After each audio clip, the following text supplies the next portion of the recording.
मालूम हुआ है कि पाकिस्तानी न्यूक्लियर प्रोग्राम की तकमील में मदद करने वाली कुछ गैर मुल्की कंपनियों के बैरून मुल्क दफातर पर माजी में होने वाले बम हमलों में इसराइल की खुफिया एजेंसी मोसाद मुलव्विस थी। याद रहे कि पाकिस्तान के एटमी प्रोग्राम में पेशरफ्त के दौरान 3 गैर मुल्की कंपनियों पर बम हमले किए गए थे, जिनमें कोई जानी नुकसान तो नहीं हुआ था, ताहम इनकी इमलाक को शदीद नुकसान पहुंचा था और इन्होंने पाकिस्तान के साथ मजीद काम करने से इनकार कर दिया था। और शायद यही इसराइली खुफिया एजेंसी मोसाद के हमलों का मकसद भी था।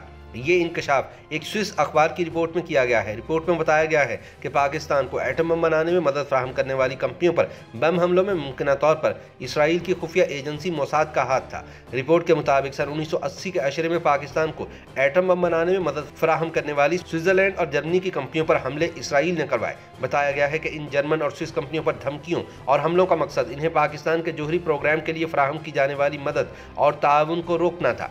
रिपोर्ट के मुताबिक सन 1980 के अशरे के दौरान ही पाकिस्तान ने ईरान से सिविलियन जोहरी मुआहिदा किया था। अमेरिका को जोहरी मुआहिदे पर तहफ़्फ़ुज़ात थे क्योंकि अमेरिका ईरान को अपना दुश्मन तस्वुर करता था।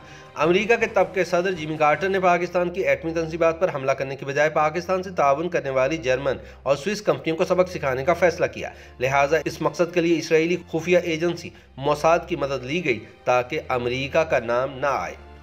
याद रहे कि अमरीकी महकमा खारजा की जानिब से सन 2021 में जारी की जाने वाली सरकारी दस्तावेजात में पाकिस्तान को एटमी प्रोग्राम के लिए आलात फराहम करने वाली 1 दर्जन जर्मन और स्विस कंपनियों के नाम दिए गए थे। रिपोर्ट में बताया गया है कि पाकिस्तान के एटमी प्रोग्राम में पेशरफ्त के दौरान 3 कंपनियों पर बम हमले किए गए, जिसमें कोई जानी नुकसान नहीं हुआ, ताहम इमलाक को नुकसान पहुंचा। इन हमलों के बाद कंपनियों को नामालूम कॉलर की जानिब से फ़ोन करके धमकियाँ भी दी गई। हमले का निशाना बनने वाली एक कंपनी के मालिक ने स्विट्ज़रलैंड की वफाकी तहकीकाती पुलिस को बताया था कि इसराइल की खुफिया एजेंसी मोसाद ने इनसे और इनके हेड सेल्समैन से प्राइवेट नंबरों के जरिए मुतादिद बार राबिता किया।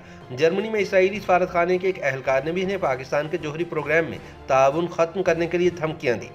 याद रहे कि एक गैर मारूफ ग्रुप ने जर्मन और स्विस कंपनियों पर हमलों की जिम्मेदारी कबूल की थी, लेकिन बम हमलों के बाद इस ग्रुप का कोई सुराग नहीं मिला और ना ही दोबारा इसका नाम सुनाई दिया। लिहाजा ख्याल किया जाता है कि मोसाद ने धोखा देने के लिए किसी नामालूम ग्रुप का नाम इस्तेमाल किया। यहाँ ये बताना भी ज़रूरी है कि नवंबर सन 2021 में अमरीकी इंतज़ामिया ने पाकिस्तान के जौहरी और मिसाइल प्रोग्राम में मुअय्यना तौर पर मदद फराहम करने के इल्ज़ाम में 13 पाकिस्तानी कंपनियों पर भी पाबंदियाँ लगा दी थी। बादी नज़र में इन कंपनियों का पाकिस्तान के जौहरी या मिसाइल प्रोग्राम से कोई ताल्लुक दिखाई नहीं देता, क्योंकि कंपनियां तिजारत, इंजीनियरिंग और दरामदात के कारोबार से वाबस्ता हैं। लाहौर में कायम 2 कंपनियों से ताल्लुक़ रखने वाले अफराद अशरफ और फ़रूक के नाम भी इस फहरिस्त में शामिल हैं, जो अमरीकी महकमा तिजारत ने 13 पाकिस्तानी कंपनियों पर पाबंदी के निफाज के ज़िम्न में जारी की है। 26 नवंबर सन 2021 को अमरीकी महकमा तिजारत ने एक नोटिफिकेशन जारी किया, जिसके जरिए 13 पाकिस्तानी कंपनियों पर पाबंदियां आयद कर दी गईं। ये वो कंपनियां थी जो कि अमरीका के साथ तिजारत और कारोबार कर रही थी। अमरीकी कॉमर्स डिपार्टमेंट ने इन 13 पाकिस्तानी कंपनियों के नाम एंटिटी लिस्ट में शामिल कर दिए, जो उन इदारों की निशानदही करती है जिनके बारे में इस ख्याल के लिए मखसूस काबिल बयान और काबिल जवाज़ व हक़ाइक़ मौजूद हों कि वो इदारे अमरीका की खारजा पॉलिसी, मुफादात या कौमी सलामती के मनाफी सरगर्मियों में मुलव्विस रहे हैं या इस वक्त भी मुलव्विस हैं।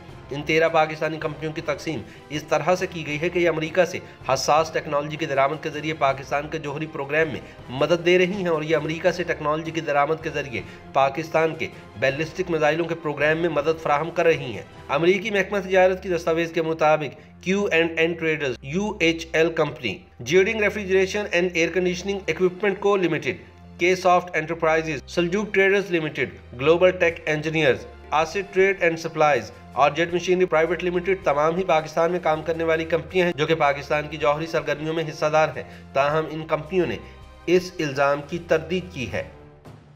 YouTube पर गूगली न्यूज देखने के लिए youtube.com की सर्च बार में गूगली न्यूज TV टाइप करें। गूगली न्यूज के पेज पर सुर्ख रंग के सब्सक्रिप्शन वाले बटन पर क्लिक करना ना भूलिए। YouTube पेज पर अपलोड होने वाली वीडियोस से बाखबर रहने के लिए बेल आइकन पर क्लिक कीजिए। आपको हर नई वीडियो के बारे में नोटिफिकेशन मौसूल हो जाएगा।